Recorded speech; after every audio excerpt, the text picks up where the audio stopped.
everyone. It's time to eat, drink, and be merry with your hosts, Lisa and Nancy.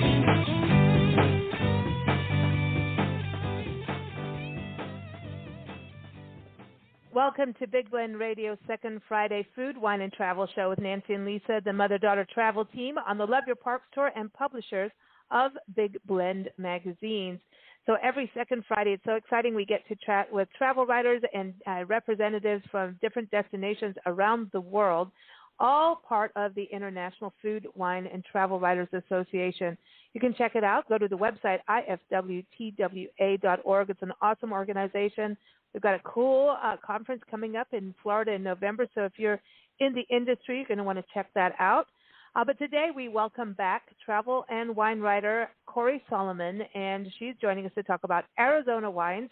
It's covered in a recent story that you can see up on blendradioandtv.com. It will also be in the upcoming issue of Big Blend Radio and TV magazine. And you can keep up with Cori. Go to her website, writtenpalette.com, and that's Written Palette. Palette is like the art palette, P-A-L-E-T-T-E. She's involved in all palettes of life, all that's good quality of life, right, Cori? Welcome back. Hi, Lisa and Nancy. Yes, I am. Cool. The many shades of Cori. Sometimes it's Cabernet, sometimes it's Rosé, and sometimes there's dogs, Salukis involved, right? And paintings. And there's also art. You see? Yeah, that's right. Hats. Yep, Yeah. She writes, she paints. Amazing. Cori, Arizona wines, this is exciting because, Nancy, we're based in Tucson, Arizona, except for our basing is, we have good friends there, and we have a storage unit, but, we travel full-time. But I love that you're covering Arizona wines because a lot of people don't realize that you can have good wine that comes out of the desert. Mm-hmm. And just like New Mexico has amazing wine, Southern California, too. But Arizona, did you enjoy what you sampled from Arizona wines, the different wineries you talk about? I certainly did, and then I've been to, on a couple trips to Arizona, I've been to a couple of the tasting rooms for a couple of the wineries. So I was actually very impressed and was excited to learn some more about Arizona wines when I had the opportunity. I guess it was Arizona Tourism put together a tasting for a lot of wine writers, and that's where I got to taste many more wineries. That's nice. Cool. So Arizona wines, let's talk about the history. Nancy and I were just in New Mexico and found out about how, they're the first grapevines in the country there. And then Missouri's got some cool history, as you talked on shows before. And I always love it because you delve into the history of the state that you're drinking and sipping and tasting. But it's Arizona wine, you said it's a little bit different because, of course, you got the Spanish that were going through, just like California, and that, when they're putting up the missions, here comes the wine. But it also has to do with, all the miners that went into the area, the prospectors. Yes, it did. And they, whenever you have that in itself is very similar to California because, after work, everybody wants to have a drink. So that it establishes the, helped to start producing wine in those areas. That is, of course, until Prohibition hit when everything came to a halt. That's just wrong. I'm anti-prohibition. Yeah. That's okay. I think a lot of us would be today. Yeah, exactly. But it is funny how that all kind of happens, stopping that. But Arizona did get into winemaking was really more in the 80s, which is interesting because the 80s and all the way it took a while. Well, but that's very common. That was true in a lot of areas. It wasn't till the 70s. There were a few in the 60s, but it wasn't until the 70s or 80s that things really started to pick up. And then for a lot of places, it really picked up in the 90s. So Arizona actually, in that respect, has followed is similar to a lot of other states in the way the wine industry came back. Mm-hmm. And they had to convince that let the winery sell their wine. And I think it's just, whenever you talk about history of winemaking, distilling, breweries, there's pioneers, true pioneers in the industry that have to, fight through the red tape. And because this is way after Prohibition, but it takes so much time and resilience and money to do this, to do what they've done, and patience to get through that red tape to finally, here I am, and then everybody else goes, okay, now we can have a second winery, now we can have a third winery. It always takes that one to really, so it's... Right.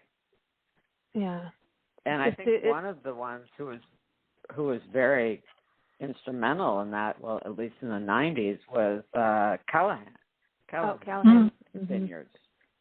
Yeah. And I know you told me that you've tasted wine there, so. Mm-hmm. Yeah. He was on our show. Kent Callahan was on our show way, way, way, way back when. I think it was even when we weren't Big Blend, we were Southwest Blend back in the day. Even we may have still had our print publication at that time even. But he was in the 90s and definitely a pioneer. And, his area is so cool. It's just interesting because you think about the Sonoran Desert. It is a fascinating desert that has 5 seasons. Phoenix kind of gets that, but when you start getting into the Tucson area, you have like this dry summer, and then you have a wet summer. When you go to southeast Arizona, like his area, like Sonoita and Elgin, you've got Wilcox as well, all very easily accessible off of the interstate, just southeast of Tucson. Beautiful scenic drives that blow your mind. The natural beauty of the area is incredible, and I know we'll get to Verde Valley, but and that's a little up from there. But this area is like grasslands, and I mean it is rugged, so it does have that soil that's good for grapes. And we do got to think that Mexico is not far away, and there's the beach around the corner. It just doesn't feel like it when you're there. But I think some of that coastal breeze may push through there. I could be wrong. I probably am. Well, okay. I also think the dry weather, what it does is, and it forces the roots to dig down deep to get water. And they say a lot of times when the vine is struggling, it produces better grapes because they have to really fight to get those grapes to be, concentrated, and the way depending on the vintner, how they would like it. When a plant is stressed, it thinks it's going to die, and that's what plants do. They flower when they think they're going to die. They produce fruit when they think they're going to die. And then they find out they're not. They're like, oh, okay, start over. Or some of them actually do die, depending on the circumstances. But when a plant thinks it's going to die, it produces the best it's got for its last moment. Isn't that weird? I think it's weird. But so I don't think it's weird. I think it's kind of interesting. It is. It's interesting, but you'd think you'd just go, oh, I'm too done to use my last bit of energy, but they don't. They just go, what's the best I can do? It's sort of like, though, when a grape goes into hibernation. They're ready to come out in the spring, but if you have at the very beginning, if you have really, really cold weather, it goes back into hibernation before it will pull itself out to start budding. Yeah. Oh, that's interesting. Yeah, when you think about it. The other thing too, you talk about being in the desert. They're cooler than Tucson, like Patagonia, Sonoita, Elgin. That whole area is a little bit cooler than Tucson, cooler than Phoenix. And the geology out there is incredible too. Like Chiricahua National Monument is around the corner from the wineries, and it's known as the land of standing up rocks. By Cochise was out there. It's actually this whole area is known as the Cochise Stronghold, and it's where the Apache Wars happened. It's really fascinating on the history side. But if you go into this national monument, it's like a miniature Bryce Canyon with the rock formations. It's incredible with the pinnacles and the hoodoos, and it's absolutely breathtaking. And it's one of the top birding destinations in the region, the country, this whole area you're talking about. So it's like wine, birds, geology, history. One of the very first dude ranches was actually created there, which is in the park that I was telling you about, Chiricahua National Monument, and was ran by women. So it's kind of like it's all part of the Coconino National Forest too. So it's, I don't know, I just get a little giddy about this apparently, but this whole area is absolutely mind-blowing of where you can go. There's towns like Bisbee and Tombstone, all in this area. So you could plan a complete wine tasting vacation and add in all these extra things. The world's largest rose bush lives out there too. The rose tree. It's 9,000 feet in 9,000 feet in diameter when it's in bloom. Isn't over 100 years old now? It's the Shady Lady in Tombstone. You go in there in April normally it blooms in April. So Banks rose. Banks and it blooms. It's over 9,000 feet wide at the top. It's crazy.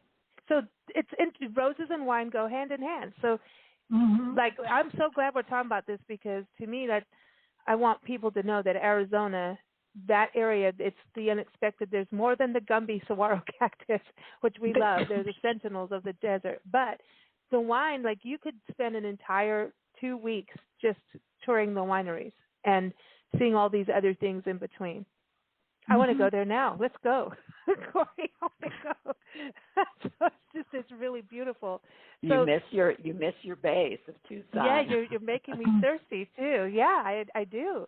But also Verde Valley. That's also interesting. Some of the winemakers I know, like Pillsbury, he had a winery. I think it was I don't know if it's still there now. A tasting room outside of Wilcox too, and he's up in the Verde Valley. Again, red rock formations that you were saying in your article. So this is really about volcanic soil. Yes, and there's something else interesting that I heard, and I want to do this. It sounds fun. I'm pretty sure it's in the Verde Valley. There's a kayaking trip that takes you kayaking to the wineries. So you're going down the river and you stop at a couple of wineries, and I'm in.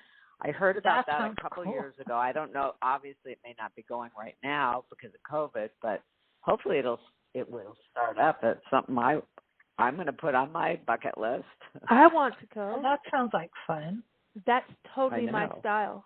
That's my style of wine taste. Oh my gosh, a kayaking wine taste. Like seriously. So your paddle has to have holes in it for cup holders. No, that's too far away from my hands to reach. No, you just have to have like a little cup holder where you sit. No, this is so cool. But you can stop at each winery. Yeah, because they really do have the river that goes through there, and oh my gosh, now you could start in Sedona, move your way down, do the Verde Valley, go kayaking, see all the red rock formations, go through the forest areas, go see the cliff dwellings, the Native American and ancient indigenous peoples' cliff dwellings, go down through southeast Arizona, go to all the western towns and drink wine. I'm so into this. How cool. That's also cool. And also what's interesting are the type of wines cultivated. You were talking about like the whites and then the reds, more Vedrates. How they're doing like some of those really big reds out there. They are, and I think the tasting I did was focused around Mourvedre, which that's why I felt it was maybe like a flagship wine for many of the wineries.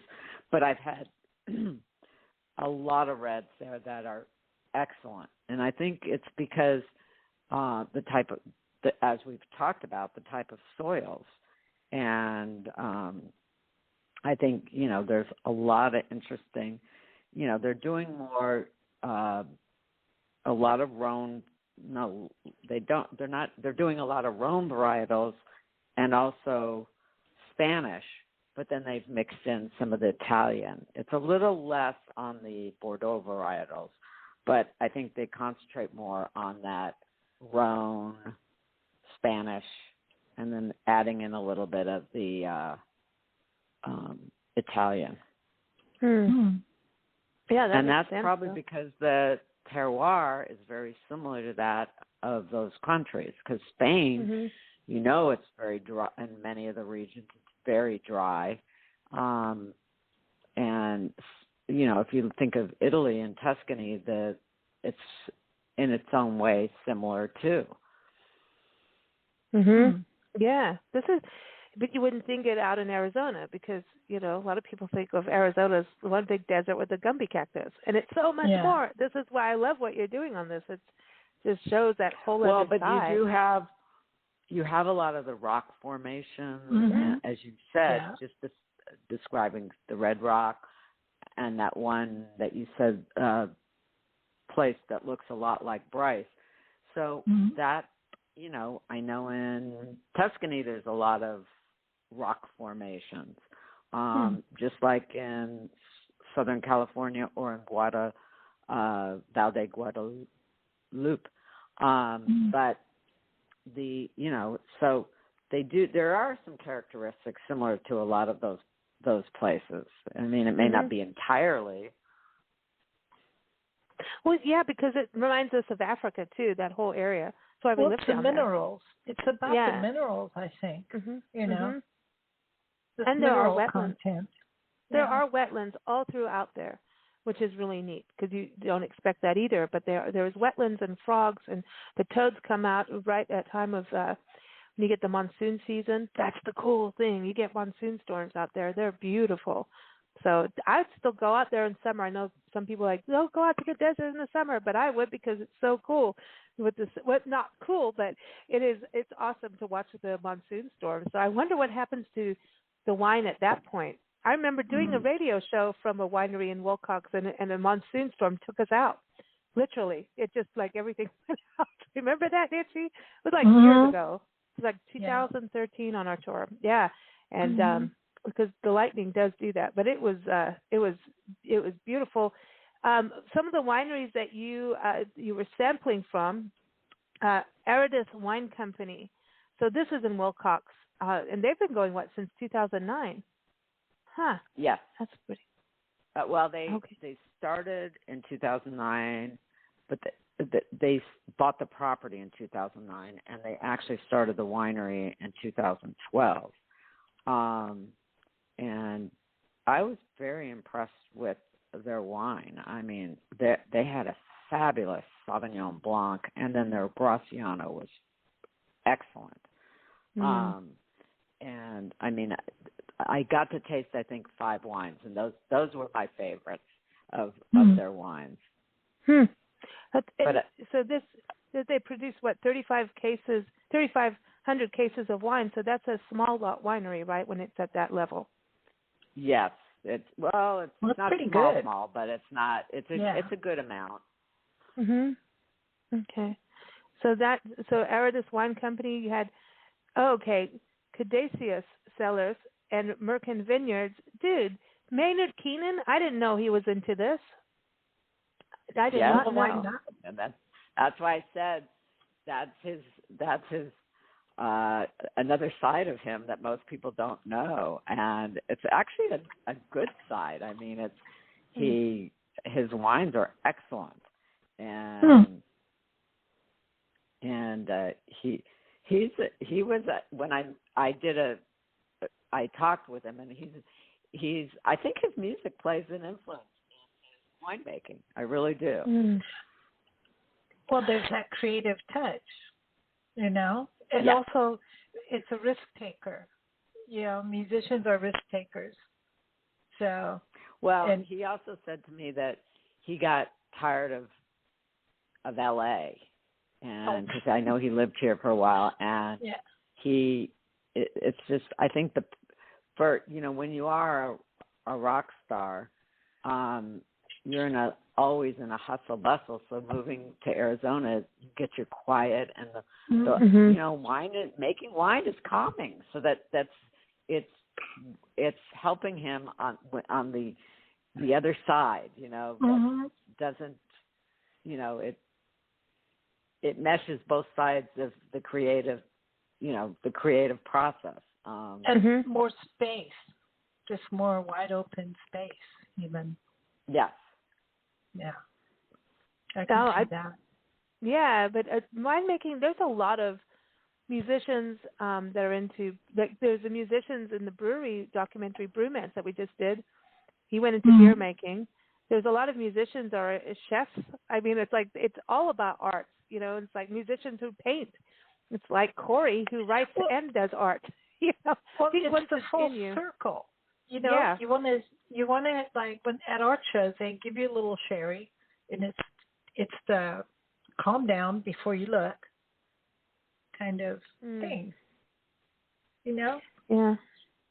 And also he has a Mourvedre. See, I'm into Mourvedres. I want to go and try that. So he's into Italian and Spanish writing.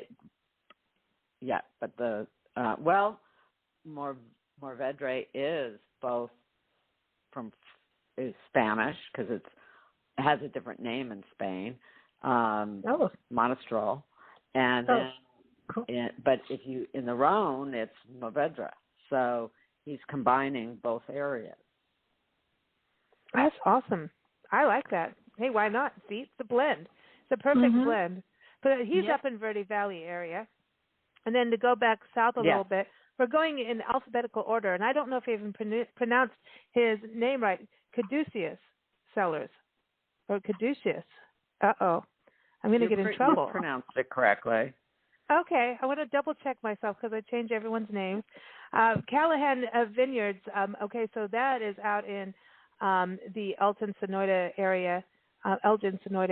Beautiful area. You might see pronghorn on your way there. With all this tasting that you were doing, I know you're doing this with IFTWA, the International Food Wine Travel Writers Association, during COVID. A lot of you were doing wine tasting webinars and writing and even doing the destination webinars and still writing, which I thought was absolutely fantastic. So is this part of that as well? I know you've been there, but then you did another wine. This was another. This was sent out to just a bunch of wine writers. But then, and then on my own, I reached out to one of the PR I work with. Is how I got to Eridus. And I had been on a fam trip to Garage East. And then one time I was in Arizona for my dog shows. I went, of course, they've changed their location. I went to LDV Winery. But I got to taste his wine, and that was quite a few. That's quite a few years ago. So, but I do know he's got a new tasting room in Scottsdale. Oh, okay. And so, but his vineyards are in Wilcox area, the LDV one. Yes. And that is so LDV. That stands for. Let's see. Lawrence we'll get back to Callahan. Dunham Vineyards. Okay, there it is. And so, Lawrence Dunham Vineyards. And so they do a lot of Petit Syrahs, too. Grenache, Syrah. Mm-hmm. Wow. I think I still have one in my wine locker, too, from when I visited him. Oh, wow. Good girl. You can hold on to it that long. She's got the vault. The vault of wine. Wow. I get excited about him, though. Well, we've been very good. We've been sitting on. It's fun to see how wine ages, and so I still have some from the 80s. Wow. Well, it does change. Do you compare notes like from when you first tried it to like 20 years later or 30? Yeah. Do you do that? That is cool. Well, I was not writing 20, 30 years ago, so that was a different time. But it's funny because I know that I had from one winery, this is not Arizona, and I had from his 2007, 2008 vintages, and we had them and they were excellent. And we had them in the last year or two. And then I just went back to his tasting room, which happened to be in Palm Springs, and they're just as good. I mean, he does an excellent job. So, it's fun to see how, it's not only seeing how the wine develops. I mean, not every wine is going to make it, but if, some of the oldies and some of the if you can go back and taste, I'm going to use Stag's Leap because they were they won at the Judgment at Paris.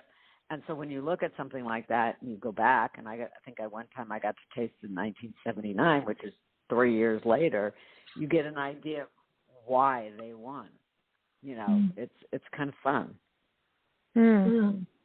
That's interesting. So does the aging process, what does it actually do to the wine? Is it just really a mellowing out or something chemical going on? It depends. Well, there's both, but it depends on the wine. And I think, some it gives it more, you'll see it change as they get older, the color changes, and you'll start to see a little more rusty around the edges, kind of a more reddish rather than the purple. And then some of the older wines are kind of a browny red, but many of them are still good. But when you get into some of the older ones, you sometimes have to know that when you open them, if they air too long, they lose it. So there's like a 20-minute window for drinking. And if you open this on some of the old ones. Now, I've had experience where one I opened and it was like a 1982 or 1985. My family thought it was bad, and I had a friend over who's really into wine, and he tasted it. He said, "Cori, you need to drink it tonight." And I actually was having a medical procedure, and I couldn't. And he said, we did it. I told my family, we're going to have it Friday night. I want you to make this. And it was fabulous. So that one did hold a couple of days. It just depends on the wine and what the winemaker has done. And again, it's style and the styles of how people make the wine. I mean, some of the wines today won't last. They're making it for today. Drink it now. So it really depends. Yeah, it's a faster turnaround. And we had that one. I was going to say it was a Syrah. Oh my, a Pinot Noir. It was. Oh my gosh, it was. It was out in Julian in San Diego mountains, and the winemaker had forgotten about this big barrel of wine in the back. Oh, Jim Jenkins. It was, Jim Jenkins, and I think it was a 2004 or 2008, and forgot about it, opened it up. Everybody loves it. He doesn't like it. He did not like it. And it was a Petite Syrah, and to me, this was like the golden fruit, man. This was absolutely, it was like the perfect wine. But she gave the lady in the tasting room, and he's since passed away, and the winery is a whole different thing now, but the lady says, like, well, taste this. We opened this yesterday. Now taste it. It was like a whole other wine. And I'm not going to say it was better or worse. It was just like, wow, you could get two types of wine in one bottle. It's really cool. Yeah. If you hold on to it, It was really good. No. It sometimes they develop as they age. Yeah, and Jim was a chemist.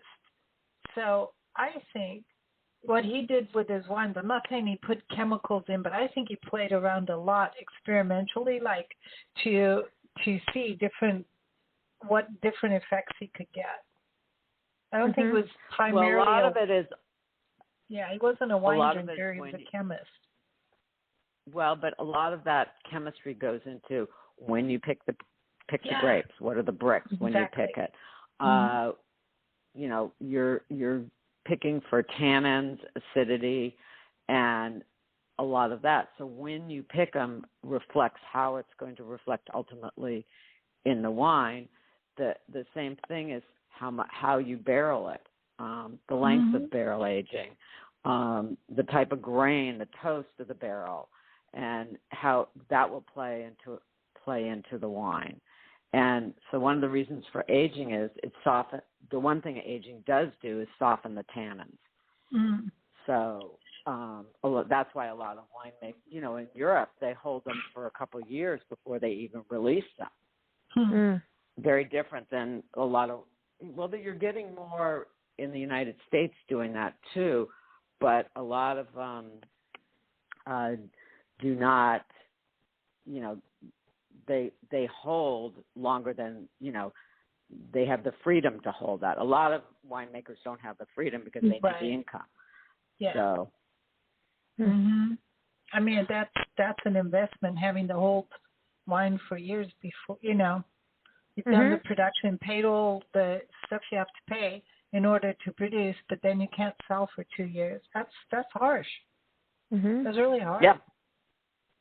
And, you're seeing a little of that with the fires because now a lot of them have lost a crop. Do they have enough from their 2019 vintage to carry them through 2020 into 2021? And you may see a lot of wineries bringing their 2021s out earlier. I don't know yet, but earlier than they would have ordinarily. So one thing I want to twirl back to LDV Winery and Callahan, because we can't leave out Callahan, but or Calgan. LDV, it's interesting. You were talking about the label that they have, and I think it goes to a lot of us buy wine according to label because that's just who we are. The girly thing, I know. But I think it's interesting. But I do believe a lot of times it's really great when a label really tells the story. And I love what they're doing. It's about the 3 circles, so it goes with what they're creating. Absolutely, and that I like you agree. Some labels are just really appealing, but when they do tell a story and what they're meaning, and I often ask winemakers what's the meaning of their label because it does tell it. May be a part of their story, and you can then elaborate on it. And in this case, it was because one circle represented nature, another the planting, and then the third the making of the wine. And then he unifies it with, a saying on the bottle, and then the color that he chooses represents, for example, when he chooses purple, it's representing the granite rock. Blue represents the sky. So it's all united into what he is trying to convey in his winemaking. Sure. Awesome. That is great. I love that. And the word earth's fruit comes full circle. I like that. See, and as an artist, I mean, that don't you, when you're tasting wine, don't you look at it as the artistic expression? We were talking about the music, but it's interesting. Art and wine go hand in hand, or glass and brush. Well, glass and brush. Mm-hmm. I consider the process of creating the wine, how long you keep it in the barrel, how much,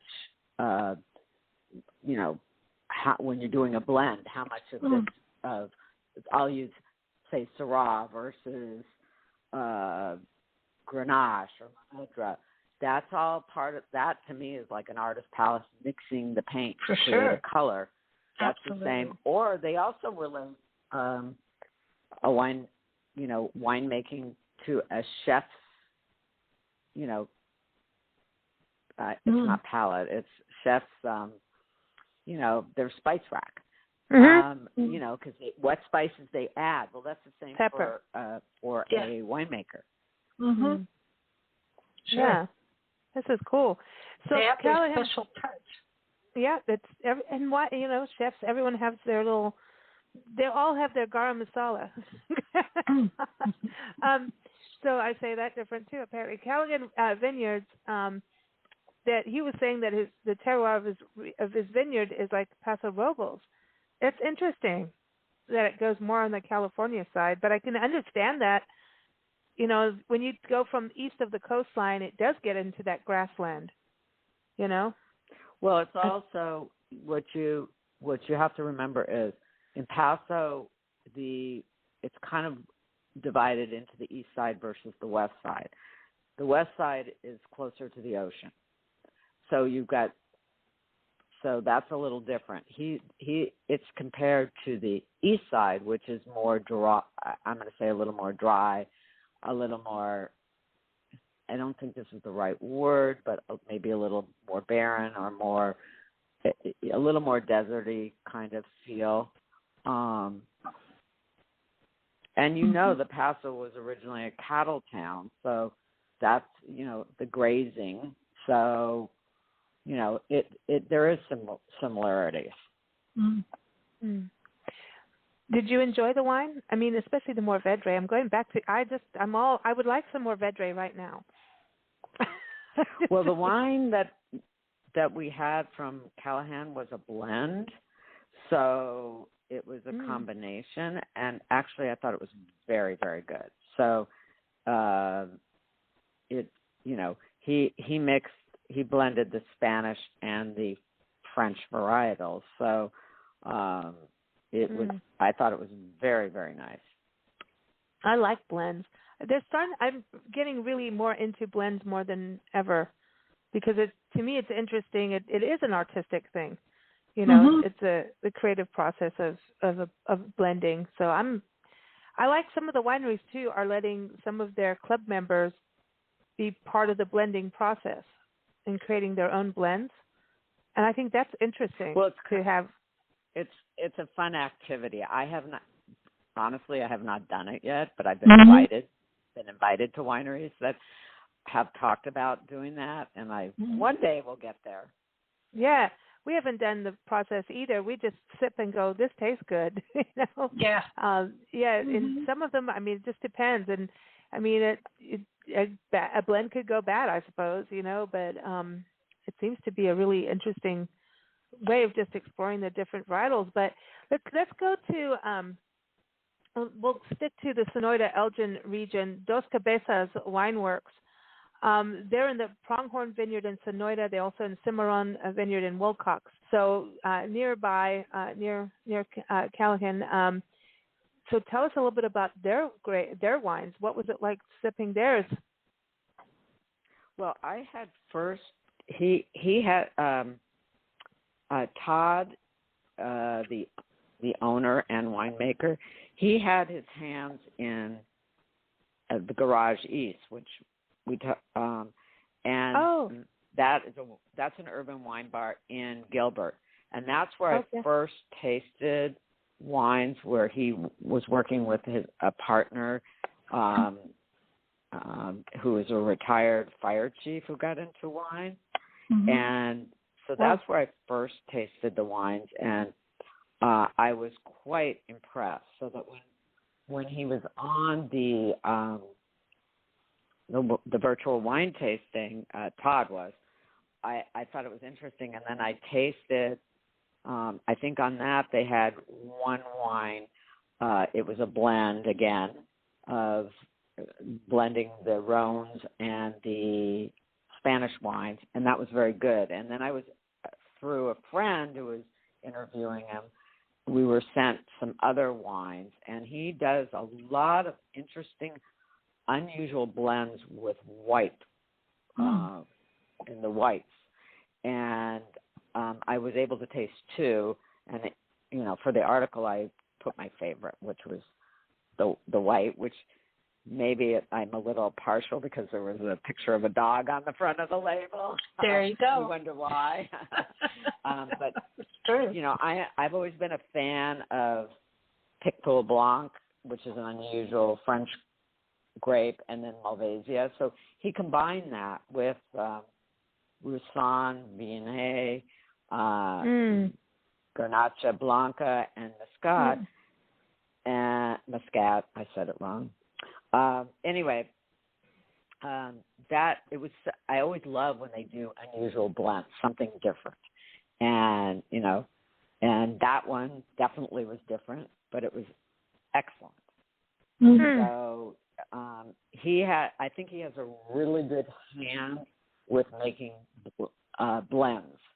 I like that. And so, go ahead, Nancy. No, I was just going to say that I know that with white wines, they take the skin of the grapes off. Red wines, they don't. And I've always wondered why. What's the difference between, is the skin too acid or too tough, or what is the reasoning behind that?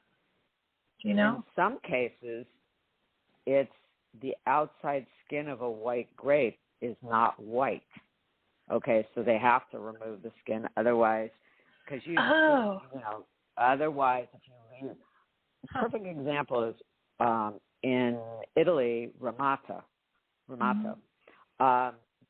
They will leave the skins on of the Pinot Gris, and so you get a pinky orange color, and that creates the wine. Whereas when you usually have Pinot Gris, it's a white wine. So that's one reason they take the skins off.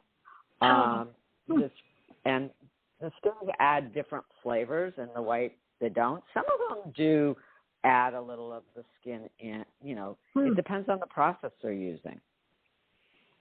Yeah, I saw that in South Africa at one winery, and they had this big vat, and they're like, the skins were in one and the skins were not in the other. That was a long time ago, and I know they probably told me the reason. When they initially press, the skins go in and it separates.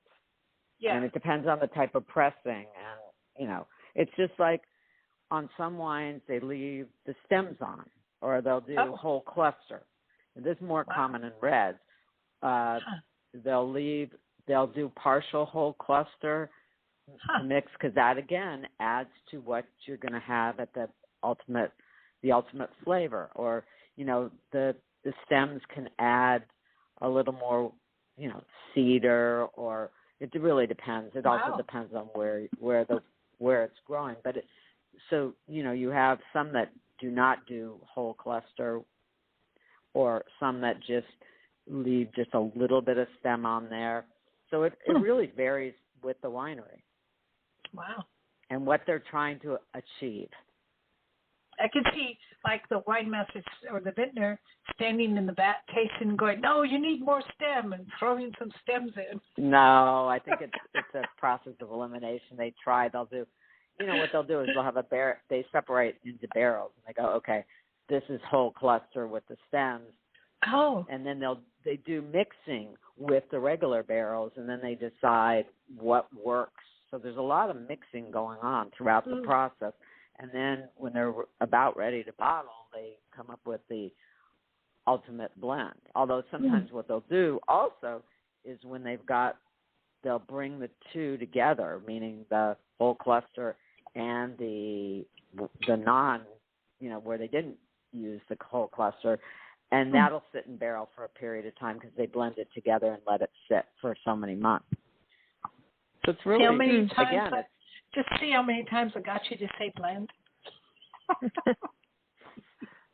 Yeah, Nancy just wants you to say blend, blend, blend. No, but that's really interesting. I didn't know any of that. That's cool. Yeah. I'm going to go back to our wineries. So, because I don't want to leave anybody out of this, because they're all doing good. So, Dos Cabezas, I think all of this is good. I'm trying in my own way to keep us on track, but it's all about wine. It's all good. I just don't want to leave any of these wineries out because we want to hear about their wines. So Garage East is connected to Dos Cabezas Wine Works. That's where you first found out about Dos Cabezas. But Garage East, so they're up in Gilbert.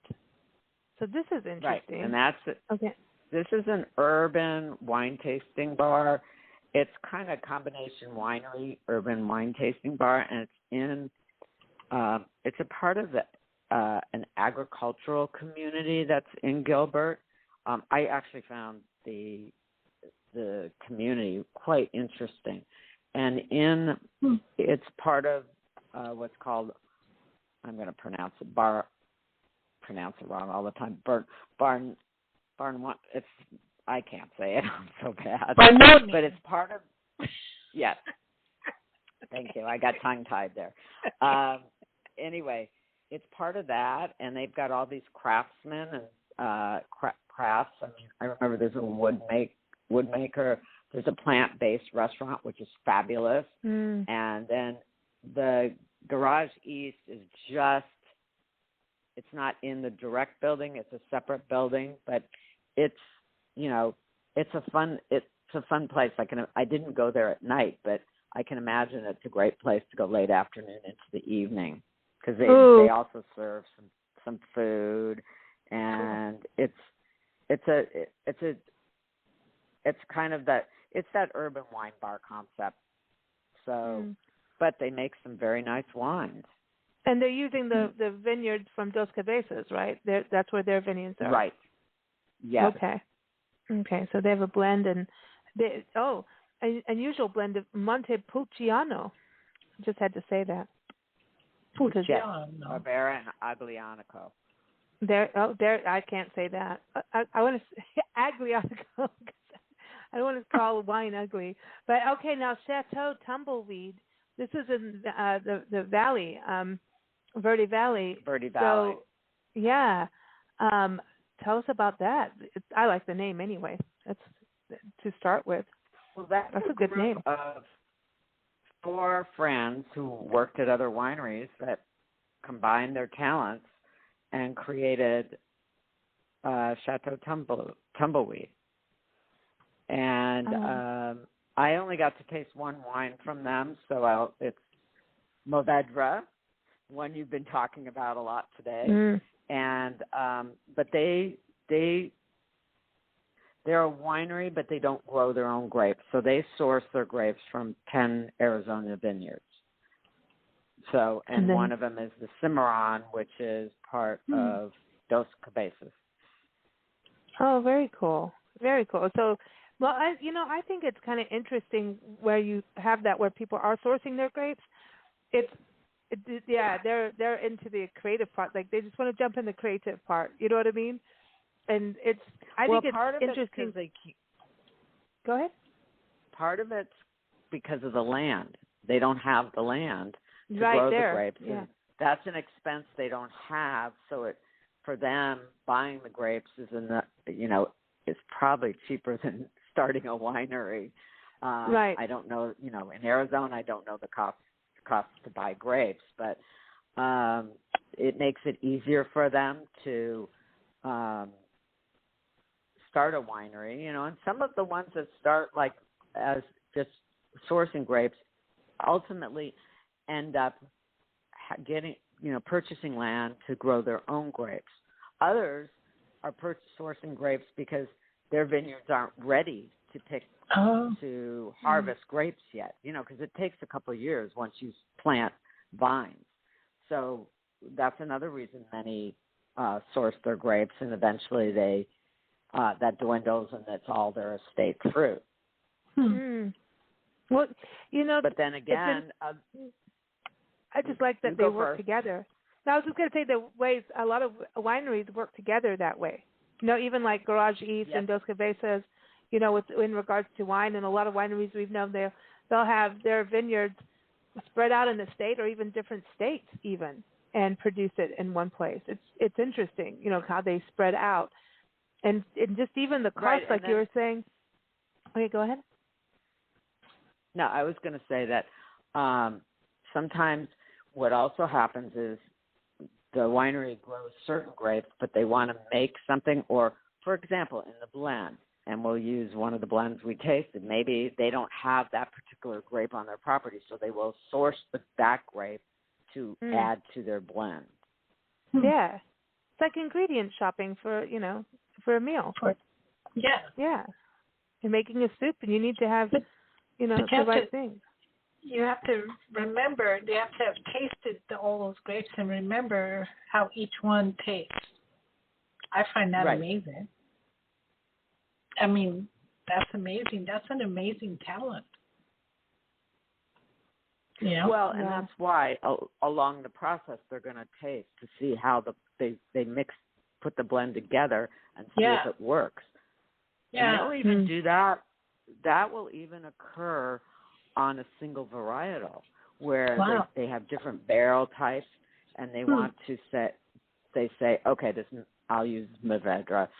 This Mourvedre was aged in this type of barrel versus that, another type, or in some cases with some wines, and that'll be a white, where they blend partial wine aged in stainless steel with partial that has been barrel aged. So Wow. That, again, those are all part of the ingredients. Yeah.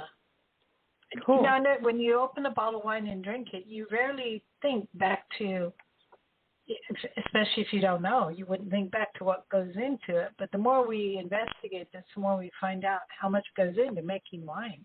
It's amazing. Yeah. Mm-hmm.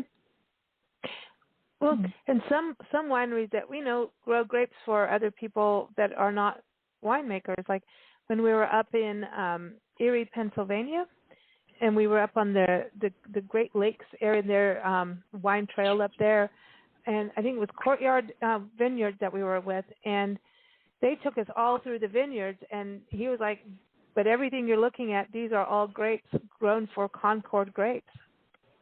And so that helps fund the cost of the winery. So they're growing Concord and grapes for wine, which is interesting to have that blend that way. And I didn't know this, but Concord, if you actually grow for them, you are a part owner of the company. And I think it's like a nonprofit thing. It's kind of interesting how this whole setup works. I didn't know that. Some of the wineries are doing that out there. So they're partnered with Concord. Well, they're like they grow their co-op. grapes. It's like a co-op. It is a cooperative. That's right. And they go in. He showed us where they, as soon as the grapes are ready, there's like, you want to haul and get in there because of the delivery, and you don't want your grapes to go bad on the back of the truck. Like this whole thing. And then they go right from that, and they have to balance their wine grapes. So it's like, wow, that time of year, you are not talking to any grower or winemaker at that time. It's hectic. Their wines were great. This is just a whole different thing going up, that far north and tasting really good wines and beautiful too. You could see Canada from their vineyards.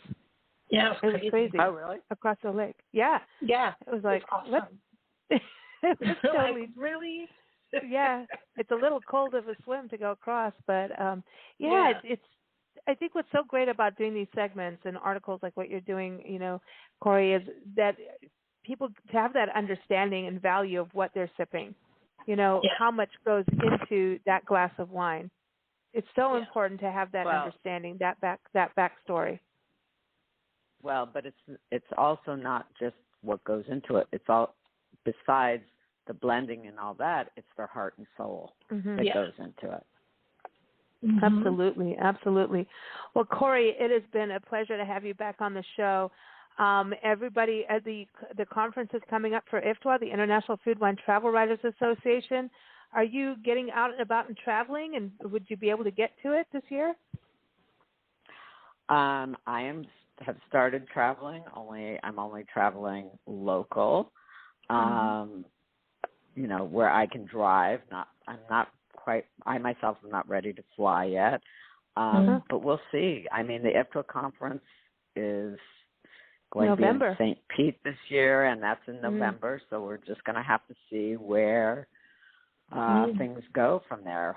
The way things are looking right now, especially in California, we're in the yellow tier, and we're hoping to go into be open in June. But, there's still things that you have to worry about. Are we going to need a booster shot? Those kind of things. So we've got some time, but it's in the back of my head, let's put it that way. And I'm helping to organize it. I'm doing it from, as membership chair, I'm working with our associates to see if, to help bring them on board. Awesome. And then different aspects of it. It should be, from what I'm hearing about the conference, it sounds like it's going to be a great conference. Awesome. And beautiful Florida. I mean, it will be nice and sunny in mid-November. Go out there and have a good time. It'll be nice. Yeah. It's early November, but you can go to ifwtwa for all the information. Also follow IFTWA on social media. It's IFWTWA. On Twitter and Instagram, you'll see writers like Cori post their stories and share their stories through the different social media channels and learn about destinations around the world. So even if you're armchair traveling right now in planning stages for when things get to that new normal that we're kind of slowly getting into, which is exciting, this is a good avenue to get your planning done and to take a look at all these places that the writers have been focusing on over the years. And it's what's been great watching IFSWA on all the social media channels is, all the writers are pulling out their stories from the last, 5 years and sharing photos that they didn't share before. So like a story has become like a story tenfold, and kind of getting into things they would be off doing something new. So you're hearing like just really unique things coming out of the writers right now, and a lot of inspiration to get back out on the road. So again, that's ifwtwa.org. Keep up with Cori on her website, writtenpalette.com. And again, that's palette like the artist palette, P-A-L-E-T-T-E, writtenpalette.com. And her article's up on blendradioandtv.com right now on Arizona Wine. Just type that in the search box and you'll find it. And, of course, we like to close with some music. So, Cori, I know this is going to be in the summer issue of Big Blend Radio and TV magazine, so we'll play the song Summer Wine. How about that? Sounds like a great idea. It's a great song, too. It's one of my favorites. Mm-hmm. It's by Shelley King out of Austin, Texas. And Texas has good wine, too. Our country makes some good wine, let me just say. Our country is a wonderful wine tasting destination. But here it is. This is Summer Wine by Shelley King off of her album Fan Faves. And you can keep up with her at shelleyking.com. Thanks so much, Cori. You take care. Thanks, Cori. Thank you.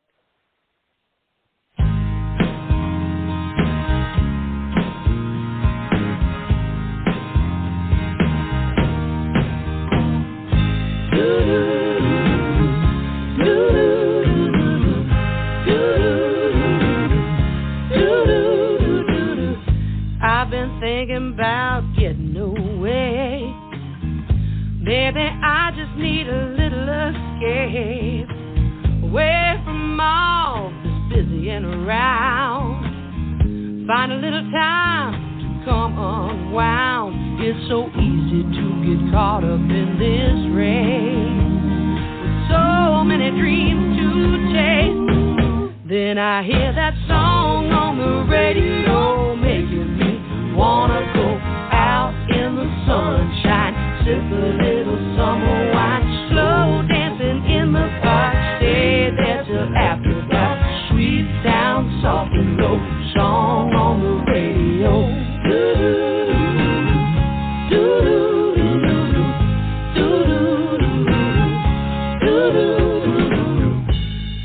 Maybe we could take a little drive out past the city to the countryside, holding hands and talking about love, away from all this push and shove. Take some time to look into your eyes, reconnect our disconnected lives. Remember how it used to be, when all that mattered was you and me. It's so easy to get caught up in this race, with so little time to waste.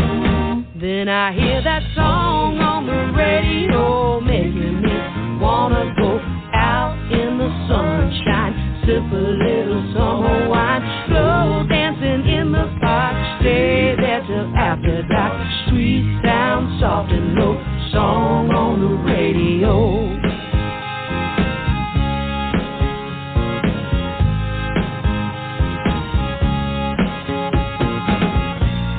After all is said and done, you know you are my only one.